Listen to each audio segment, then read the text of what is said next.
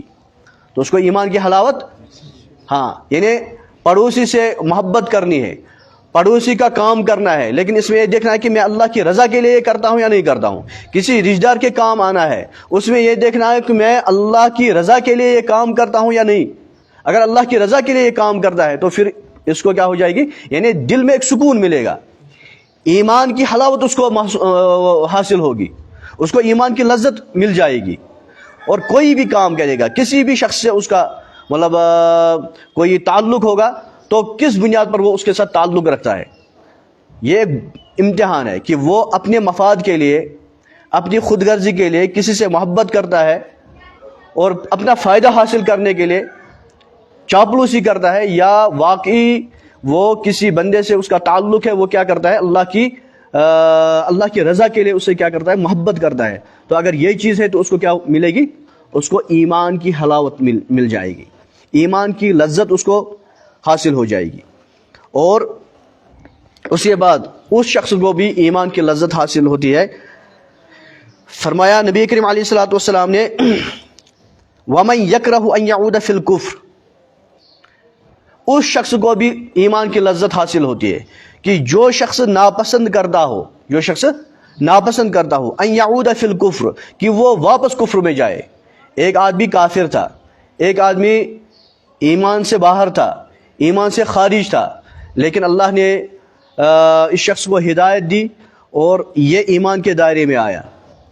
یہ ایمان کے دائرے میں آیا، اب اس نے اسلام قبول کیا، اب یہ اللہ تبارک و تعالیٰ کا فرما بردار بندہ ہے، اب یہ نبی کریم علیہ الصلوۃ والسلام کا امتی ہے، اب اس کو ایک بڑا اعزاز حاصل ہے، اب اس کو دنیا اور آخرت کی کامیابیوں کا وعدہ ہے اس کے ساتھ، یہ تمام چیزیں ہیں۔ تو اب جب یہ مومن یعنی ایمان کے دائرے میں آ گیا تو یہ ناپسند کرے واپس کس میں جانا، کفر میں جانا۔ اگر اس کے ایمان کی یہ کیفیت ہے، اس لیول کا اس کا یہ ایمان ہے کہ نہیں، کچھ بھی ہو جائے، چاہے میں جلا دیا جاؤں، چاہے میرے ٹکڑے کر دیے جائیں، لیکن میں کفر میں واپس نہیں جا سکتا ہوں، میں کفر میں واپس، اگر اس طرح کا کوئی شخص ہے، اگر اس پیمان کا اس شخص کا ایمان ہے تو اس کو ایمان کی لذت اور حلاوت مل جائے گی۔ وَمَن يَكْرَهُ أَن يَعُودَ فِي الْكُفْرِ بعد أن أنقذه اللہ منہ، بعد اس کے کہ اللہ تبارک و تعالیٰ نے اس کو اس کفر سے نکال دیا، بعد اس کے کہ اللہ تبارک و تعالیٰ نے اس کو اس کفر سے نکال دیا اور ایمان میں داخل کر دیا۔ پہلے تو وہ کفر کی اندھیری میں تھا،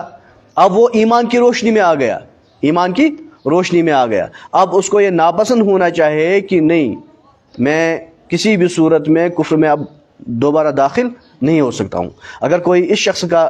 اگر کوئی اس نوعیت کا آدمی ہے اور اس شخص کا ایمان اس نوعیت کا ہے تو اس کو اللہ تبارک و تعالی ایمان کی لذت چکھا دیتا ہے اور اس کو ایمان کی لذت حاصل ہوتی ہے. کما یکرہ ان یلقی فی النار، اور یہ شخص اسی طرح سے کفر میں واپس جانا ناپسند کرے جس طرح سے اگر اس کو کہا جائے کہ تمہیں آگ میں ڈالا جائے گا، تمہیں آگ میں ڈالا جائے گا، تو یہ کتنا اس وقت خوف محسوس کرے گا اور اس کو ناپسند کرے گا. تو کوئی بھی شخص آگ میں جانے کے لیے تیار نہیں ہوگا. ہر ایک شخص کو اپنی جان کیا ہے؟ پیاری ہے، اپنی جان عزیز ہے، اپنی جان عزیز ہے. جس طرح سے کوئی شخص آگ میں کودنے کے لیے تیار نہیں ہے، اسی طرح سے کوئی بھی شخص ایمان کو چھوڑ کر کفر میں جانے کے لیے تیار نہیں ہونا چاہیے. اب یہاں ایک اپنی جان ہے، اپنی جان ہے اور ایک ایمان ہے. ایک ہے اپنی جان، ایک ہے اپنا ایمان. اگر کسی شخص کو اس طرح سے اس کے ساتھ حالات پیش آ جائیں کہ یا تو اس کو ایمان چھوڑنا ہے، جان بچانی ہے، ایمان چھوڑنا ہے، جان بچانی ہے، یا اس کو جان دینی ہے لیکن ایمان نہیں چھوڑ سکتا ہے، وہ ایمان نہیں چھوڑ سکتا ہے وہ، تو اس کو یہ فیصلہ کرنا ہے کہ ایمان میں نہیں چھوڑ سکتا ہوں بلکہ میں جان دے سکتا ہوں، میں جان. اس طرح کی بہت ساری مثالیں ملیں گی آپ کو، بہت سارے واقعات ملیں گے آپ کو. یہ جو سورہ بروج ہے، والسماء ذات البروج، اس کی جو تفسیر ہے یا جو اس کا شان نزول ہے، اس میں اسی طرح کا ایک واقعہ آپ کو ملے گا، اسی طرح کا ایک واقعہ آپ کو ملے گا. تو ان دو احادیث سے ہمیں یہ چیز ملتی ہے کہ نبی کریم علیہ الصلوۃ والسلام کے ساتھ اپنا تعلق، گہرا تعلق اور والہانہ محبت، یہ اس چیز کی علامت اور نشانی ہے کہ اللہ تبارک و تعالی نے اس میں کامیابی رکھی ہے اور اس میں انسان کے لیے نجات ہے. اور اگر اللہ کے ساتھ محبت نہیں ہوگی بلکہ یہ صرف خالی دعویٰ ہوگا، اور نبی کریم علیہ الصلوۃ والسلام کے ساتھ اس پیمانے کی محبت نہیں ہوگی جو محبت انسان کے لیے نجات کا ذریعہ بنے گی، تو انسان کے لیے نجات ناممکن ہے. اس لیے ہمیں اس چیز کی بڑی فکر کرنی ہے کہ اللہ تبارک و تعالی نے ہمارے ساتھ بہت اچھا معاملہ کیا. اللہ تبارک و تعالی نے ہمیں ایمان کے دائرے میں ہمیں رکھا ہے، اور اللہ تبارک و تعالی نے ہمیں بڑی نعمتوں سے نوازا ہے. سب سے بڑی نعمت ہے ایمان. سب سے بڑی نعمت کیا ہے؟ ایمان. اس ایمان کی نعمت سے اللہ تبارک و تعالی نے ہمیں نوازا ہے. ہمیں اس ایمان کی قدر کرنی ہے، اس کی رکھوالی کرنی ہے اور اس کی حفاظت کرنی ہے، اور اللہ اور اللہ کے رسول صلی اللہ علیہ وسلم سے محبت کرنی ہے جو ہمیں دنیا اور آخرت میں ہمارے لیے نجات کا ذریعہ بنے گی. اللہ تبارک و تعالی ہمیں عمل کرنے کی توفیق عطا فرمائے. وما علینا الا البلاغ.